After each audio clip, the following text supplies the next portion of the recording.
ఓం నమః శివాయ. ఓం నమో నారాయణాయ. కర్మ నివారణ నరదృష్టి నివారణ కాల భైరవాయ నమో నమః. ఓం కాళకాలాయ విద్మహే కాళాతీతాయ ధీమహి తన్నో శ్రీ కర్మ నివారణ కాల భైరవాయ నమో నమః. ఓం ఆంజనేయాయ విద్మహే వాయుపుత్రాయ ధీమహి తన్నో హనుమత్ ప్రచోదయాతు.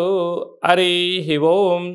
మా ఛానల్కి స్వాగతం. చూస్తున్న వీక్షకులకు ప్రేక్షకులకు ప్రియ కాళభైరవ భగవద్బంధులకి స్వాగతం పలుకుతూ మమ్మల్ని ఎంతగానో ఆదరిస్తూ ఉండబడినటువంటి ప్రియ సోదర సోదరీమణులకు, జ్యోతిష్య అభిమానులకు, సనాతన ధర్మ సంరక్షకులకు అందరికీ కూడా హనుమత్ జయంతి పండగ శుభాకాంక్షలు. రామతత్వాన్ని అవలంబించుకుందాం, నిత్యము రామనామాన్ని జంపింపజేసుకుందాం, స్వామివారి ఆశీస్సులు పొందుదాం.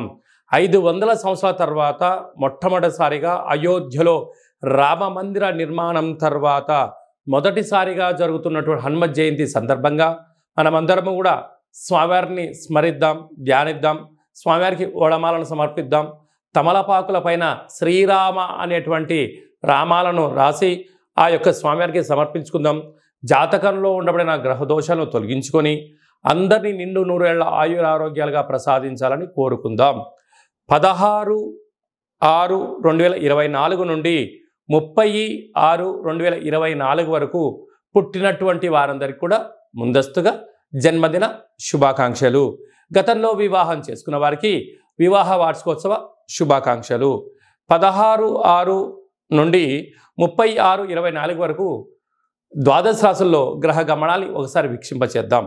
మేషరాశిలో కుజ భగవానుడు స్వక్షత్రకారకుడు, వృషభ రాశిలో గురు భగవానుడు సంచార స్థితి, మిథున రాశిలో రవి బుధ శుక్ర సంచార స్థితి, బుధుడు స్వక్షత్రకారకుడు, కన్య రాశిలో కేతు భగవానుడు, కుంభరాశిలో శని భగవానుడు స్వక్షత్రకారకుడు, మీనరాశిలో రాహు సంచార స్థితితో ద్వాదశ రాశుల్లో గ్రహ గమనాలు ఈ విధంగా ఉన్నాయి. అందరికీ ముఖ్యంగా తెలుసుకోవాల్సిన విషయం ఏమిటంటే కుజ భగవానుడు స్వక్షేత్రంలో, బుధ భగవానుడు స్వక్షేత్రంలో, శని భగవానుడు స్వక్షేత్రంలో ఉండడము, 3 గ్రహాలు స్వక్షేత్రంలో ఉన్నప్పుడు గ్రహయోగం అందరికీ యోగదాయకమని చెప్పి గమనించాలి. అందులో మిథున రాశిలో రవితో కలిపిన బుధ భగవానుడు అవ్వడం వలన, బుధాదిత్య రాజయోగం కారణం వలన ప్రభుత్వ ఉద్యోగ ప్రయత్నం చేసేటువంటి వారికి ఇది అందరికీ చాలా మంచి కాలము అని చెప్పి గమనించాలి. జ్యేష్ఠమాస పూర్ణిమ బహుళాష్టమి సందర్భంగా వృషభ రాశి వారు ఎలాంటి విధి విధానాలు పాటించాలో ఈ వీడియోలో సవివరంగా సంపూర్ణంగా తెలుసుకుందాం.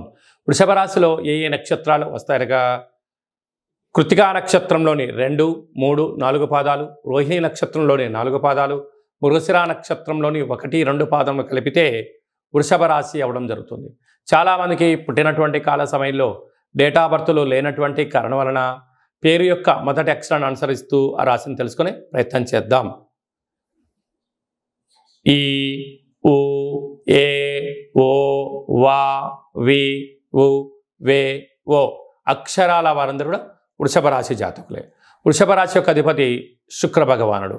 వృషభ రాశిలోనే గురు సంచార స్థితి ఉండడం వలన వృత్తులలో, ఉద్యోగాల్లో, వ్యాపారాలలో తొందరపాటు నిర్ణయానికి ఇది సరైన సమయం కాదు. వీలైనంత వరకు మౌనంగా ఉండడం, ఏదన్నా తెలిస్తేనే ఆ పని చేయడం, తెలియకపోతే తెలుసుకొని నేర్చుకొని ఆచరించి సక్సెస్ ఉన్నప్పుడు మాత్రమే ప్రయత్నం చేయండి. లేకపోతే మౌనంగా ఉండడం వల్ల సమయం ధనం వృధా అవ్వకుండా స్థిర చరాస్తులను కాపాడుకునే ప్రయత్నం అవుతుందని చెప్పి గమనించాలి.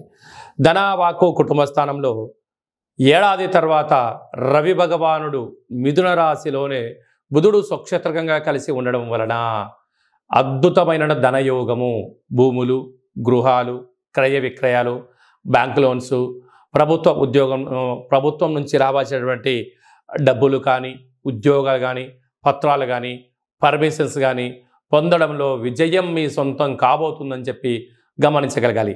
అక్కడే శుక్రుడు కలిసి ఉండడం వలన నూతనమైన ఆభరణాలు, బంగారు ఆభరణాలు, వజ్ర వైడూర్య మరకతాభరణాలు, విదేశాలకు వెళ్ళాలి అని మీ కోరిక నెరవేరబోతుంది.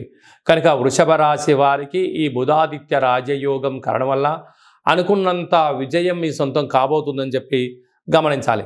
సంతాన స్థానంలో కేతు సంచార స్థితి ఉండడం వలన చదువులు, వృత్తులు, ఉద్యోగాలు, వ్యాపారాలు, కుటుంబము, ఆధ్యాత్మికమైన తీర్థయాత్రలో ఆనందంగా గడపడంలో విజయం మీ సొంతం కాబోతుంది. రాజ్యస్థానంలో శని భగవానుడు స్వక్షేత్రకారకుడు అవ్వడం వలన ప్రమోషన్స్, విదేశాలకు పెట్టుబడులు, ఆకర్షణీయమైనటువంటి జీవితం మీ సొంతం కాబోతుంది. లాభస్థానంలో రాహు, అన్నింటా విజయం మీ సొంతం. వృత్తులలో, ఉద్యోగాల్లో, వ్యాపారాల్లో శత్రులు పొంచి ఉండినను మీ యొక్క ఓర్పు, మీ యొక్క పట్టుదల, మీ యొక్క సహనం వలన మీ యొక్క విజయాన్ని ఎవరు ఆపలేరు అని చెప్పి గమనించగలగాలి. వ్యయంలో కుజ భగవానుడు స్వక్షేత్రకారకంగా ఉండడం వలన, కుజదోష ప్రభావం కారణం వలన మీ జన్మ నక్షత్రం రోజున పూర్ణిమ, అష్టమి తిథి ఎందున దూరావాయు జల ప్రయాణాలు పెట్టుకోకపోవడం, గొడవలకు దూరంగా ఉండడం, మితిమీరిన వేగంతో ప్రయాణం చేయడం, చిన్న చిన్న విషయాలకు ఆందోళన వద్దు. ఇలాంటి కాల సమయంలో మౌనం, ధ్యానం, ఆధ్యాత్మికత వలన ప్రశాంత జీవితాన్ని పొందుతూ అనారోగ్యాన్ని దూరం చేసుకొని శత్రు విమోచనాన్ని కలిగించుకునే ప్రయత్నం చేయగలగాలి. లేకపోతే అనేక రకాలుగా మానసికంగా శారీరక ఇబ్బందులు, అంగవైకల్యాలు, కారాగారము, కోర్టు సమస్యలు పొంచి ఉన్నాయి. తస్మాత్ జాగ్రత్త.